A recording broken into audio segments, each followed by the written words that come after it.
Punjabi singer Sidhu Moosewala हत्याकांड की पूरी साजिश का एक एक सच अब सामने आने लगा है। हत्या किसने की, कैसे साजिश रची गई और किसके इशारे पर वारदात को अंजाम दिया गया, ये सारी बातें परत दर परत खुलती जा रही हैं। पंजाब पुलिस का दावा है कि उसने मूसेवाला मर्डर की साजिश से पर्दा उठा दिया है और इस हत्याकांड का मास्टरमाइंड कोई और नहीं बल्कि गैंगस्टर लॉरेंस बिश्नोई ही है, जिसने दिल्ली की तिहाड़ जेल में रहते हुए विदेश में बैठे गैंगस्टरों के साथ मिलकर हत्या की पूरी प्लानिंग की थी। पंजाब पुलिस का दावा है कि कनाडा में बैठे गोल्डी बराड़ ने हत्या के लिए हथियार, भाड़े के कातिल और पैसों का इंतजाम किया था और फिर कई महीनों की प्लानिंग और रेकी के बाद 29 मई को पंजाब के मानसा में सिद्धू मूसेवाला की बेरहमी से गोली मारकर हत्या कर दी गई थी। पंजाब पुलिस ये भी दावा कर रही है कि इस हत्याकांड में लॉरेंस बिश्नोई, गोल्डी बराड़ के अलावा उनका एक साथी विक्रम बराड़ भी शामिल है जो ऑस्ट्रेलिया में रहता है और इन्हीं तीनों ने मिलकर मूसेवाला हत्याकांड की पूरी साजिश रची थी। इस वक्त लॉरेंस बिश्नोई पंजाब पुलिस की रिमांड पर है और उससे लगातार पूछताछ की जा रही है। हालांकि दावा है कि पूछताछ के दौरान गैंगस्टर लॉरेंस बिश्नोई लगातार इस हत्याकांड में अपना हाथ होने की बात से इनकार कर रहा है। खबर यह भी है कि वो पुलिस के सवालों से बचने की कोशिश कर रहा है और अधिकारियों को गुमराह करने के लिए उल्टे सीधे जवाब दे रहा है। लेकिन लॉरेंस बिश्नोई के झूठ से तब पर्दा उठ गया जब तिहाड़ जेल में उसके साथ बंद जग्गू भगवानपुरिया ने उसकी सारी पोल पट्टी खोल दी। जग्गू भगवानपुरिया भी एक गैंगस्टर है। इसके अलावा वो पंजाब का बड़ा ड्रग्स तस्कर भी बताया जाता है, जो 22 फरवरी तक गैंगस्टर लॉरेंस बिश्नोई के साथ जेल नंबर 5 में बंद था। भगवानपुरिया को हाल में ही दिल्ली पुलिस ने अपनी हिरासत में लिया है और सूत्रों के मुताबिक पूछताछ में उसने ये बताया कि जेल में बंद होने के बाद भी लॉरेंस बिश्नोई लगातार फोन का इस्तेमाल करता था। सलाखों के पीछे से ही वो फोन के जरिए कनाडा में बैठे गोल्डी बराड़, सचिन बिश्नोई और विक्रम बराड़ से बातें करता था। किसको धमकी देनी है, किससे रंगदारी वसूलनी है और किस पर गोली चलवानी है, सब कुछ लॉरेंस बिश्नोई ही फोन पर तय करता था। और उसका यह भी दावा है कि जेल से ही गैंगस्टर बिश्नोई ने सिद्धू मूसेवाला को ठिकाने लगाने की साजिश रची थी।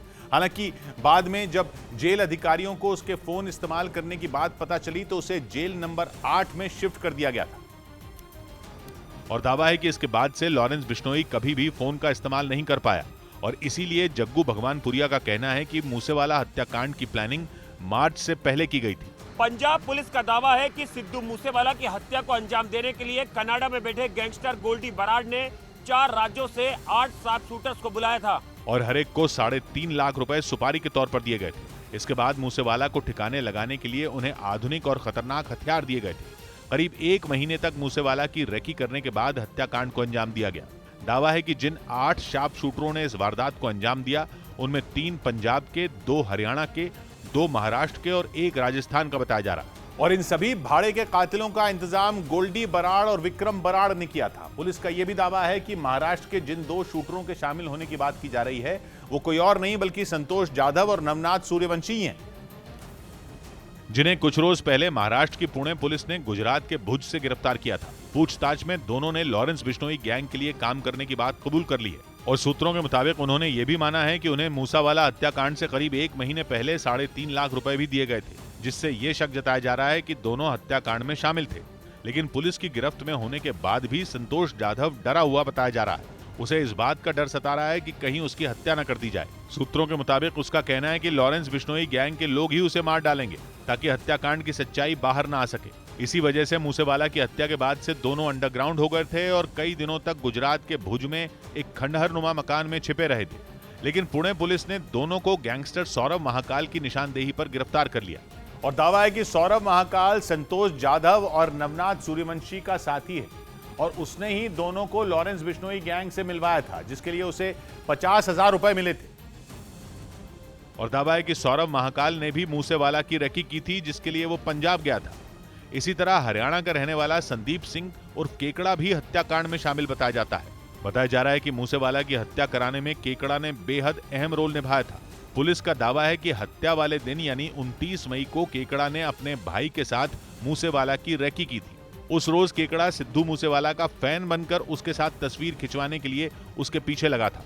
उसने न सिर्फ तस्वीर खींची बल्कि हत्यारों को यह जानकारी भी दी थी कि सिंगर मूसेवाला के साथ कोई सुरक्षा कर्मी नहीं है और वो अपने 2 साथियों के साथ कहीं जाने के लिए निकला है। दावा है कि केकड़ा एक ड्रग एडिक्ट है और उसे इस काम के लिए सिर्फ 15,000 रुपए दिए गए थे। केकड़ा के जानकारी साझा करने के कुछ देर बाद ही मूसेवाला को दिन दहाड़े गोलियों से छलनी कर दिया गया था। लेकिन 3 हफ्ते के बाद भी सिद्धू मूसेवाला को मारने वाले भाड़े के हत्यारे पुलिस की पकड़ से दूर हैं।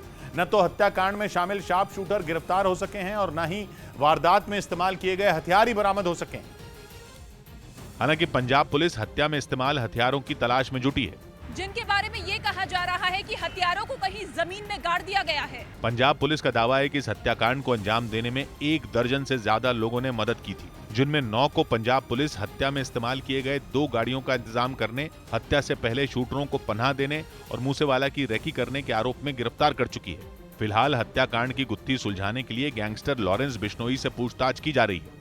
इसके अलावा पंजाब पुलिस पुणे से संतोष जाधव और नवनाथ सूर्यवंशी को भी पंजाब लाने में जुटी है, ताकि जल्द से जल्द पूरी साजिश से पर्दा उठाया जा सके।